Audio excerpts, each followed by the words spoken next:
เนาะทุกคนตอนนี้ก็กำลังจะไปหาปลานะทุกคนเดี๋ยวไปกันเลย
กับสบายดีและก็สวัสดีเนาะมื้อนี้ก็มาพบกับสองบ่าวซ่านแช่แนวคือเก่าเนาะทุกคนนี่บ่าวซ่านกะสีผ้าลงไปหาป้าเนาะนี่เนาะน้องนี่ทุกคนเดี๋ยวเฮากะมาเบิ่งเนาะว่าน้องชามันกว้างแค่ไหนเนาะทุกคนนี่เนาะประมาณนี้แล้วเนาะนี่ประมาณนี้แหละค่อนข้างแดดเนาะเพราะว่ามันกะน้ำมันก็กว้างหลายเนาะทุกคนนี่คือพานารูปเนาะทุกคนนี่มากับลูกๆล้านๆเลยเนาะทุกคนนี่เนาะเดี๋ยวเฮากะสิลงไปหาป้าเนาะนี่เนาะมากับตันป้าน้อมเพิ่นน้อมเห็นยังฮะ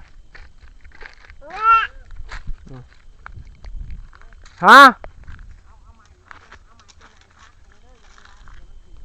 เดี๋ยวเฮาลงไปจับมองกันนะเถอะเดี๋ยวไปงานมันเด้อนี่เนาะมองใส่กับดักเนาะนี่ใส่มองคนเนาะน้ำเลิกไล่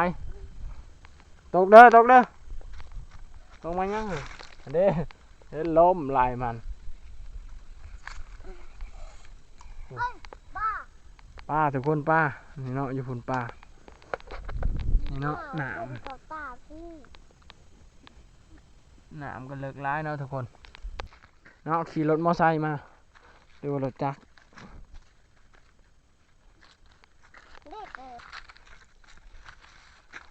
ดื้อเนาะซองโตนี่ก็ดื้อขึ้นมาหน่อยเนี่ยเป็นยังเหรอไปอยู่น้ำยาไปเดี๋ยวพอลงครับอ่ะไว้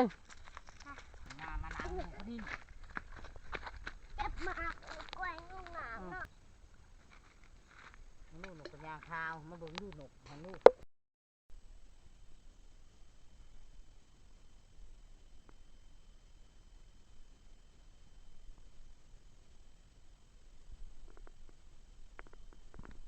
เดี๋ยวเราจะไปตึงแฮนะทุกคนนี่เตรียมแฮไว้อยู่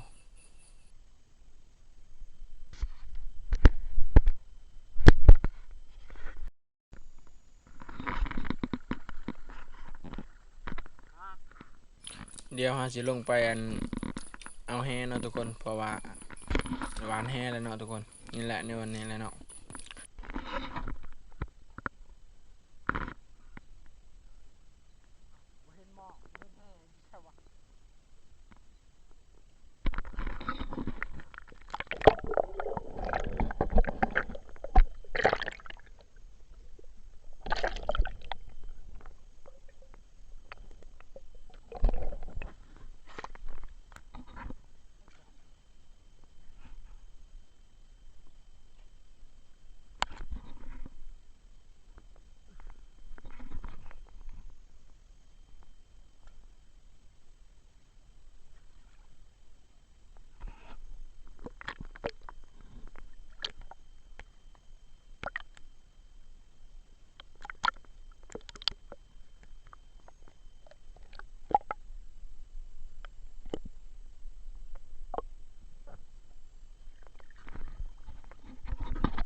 ทุกคนตอนนี้ก็สิตึงแห่บอลนี้เนาะอึ๊บ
โอ้ยเนาะทุกคนบ่พอยังเลยพอแต่แห่เปล่าๆตัวนี้ก็แห่ของอยู่มีแต่หมา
เด้อ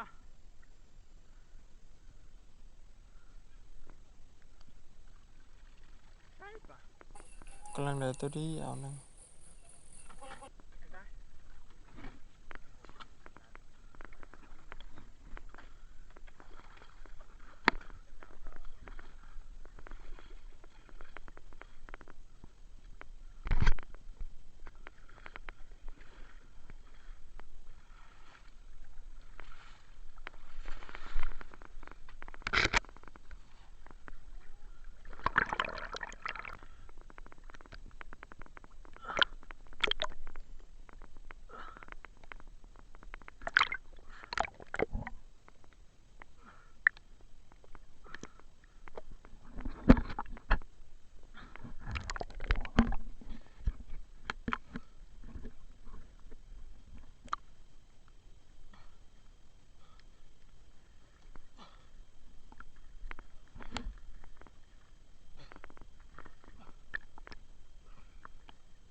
ตอนนี้กับบาแล้วเนาะทุกคนสีคำแล้วยังบ่ได้ปลาจะโตได้ปลาตัวเดียวนะ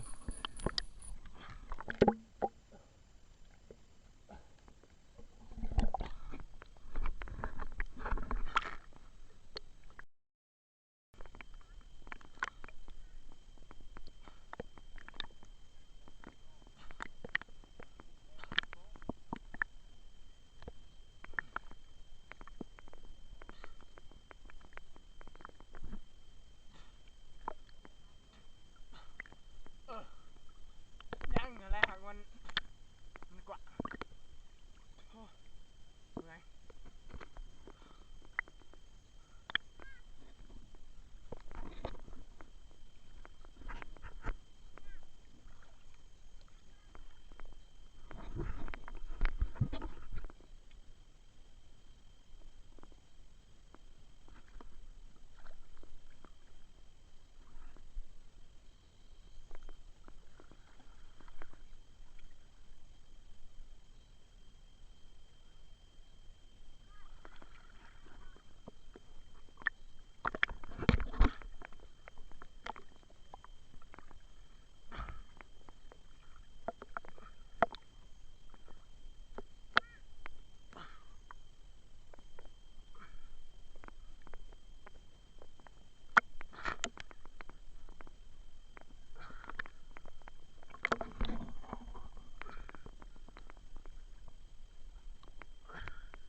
หยุดเจ้าปาก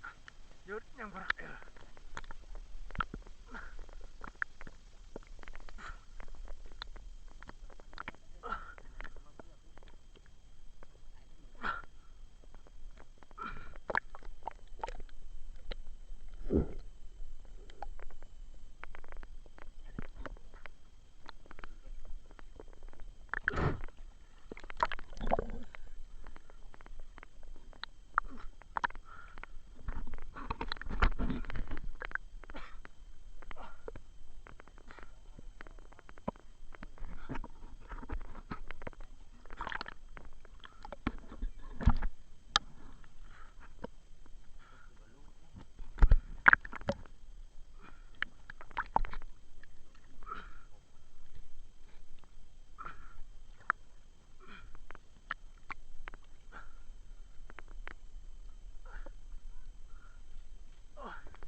สำหรับการหาปลามื้อนี้ก็ได้4โตเนาะ